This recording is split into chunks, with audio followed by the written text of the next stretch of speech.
So Lee, Jesse and Joe have set a high bar, I and know. it's I go work on job my. to deliver on it. So I'd love to get your thoughts on expectations.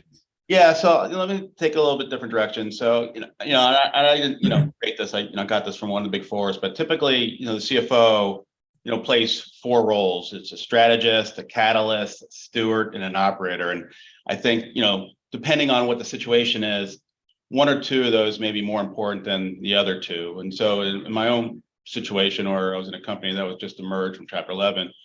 I would say being a catalyst, to drive the value creation plan, and a operator, getting finance where it needed to be were, top priority. And so that was really, the big focus. We kind of had line of sight what our value creation plan was. It was a matter of, getting it executed, but, finance was not necessarily structured the right way. Over time, where we are today, there's been a pretty significant shift in our market space. There's new entrants, new technology. And so, my role has changed. I'm saying today, I'm spending more time as a strategist. We're trying to figure out where the new value creation opportunities are, and still being a catalyst.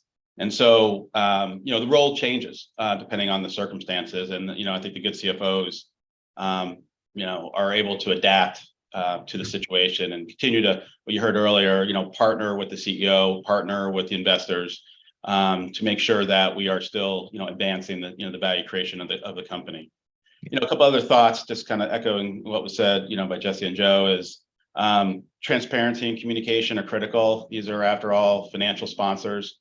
They like numbers, and they want to know, how the business is progressing and moving in the right direction. And just as importantly, that the business management are focusing on the right metrics.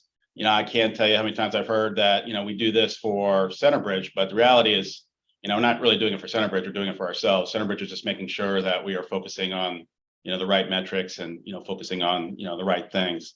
And then the other thing I would say, from a CFO standpoint is, I think the board and the investors look towards making sure we have the right governance around the value creation plan, that there's intensity about the plan, that we're executing on the plan.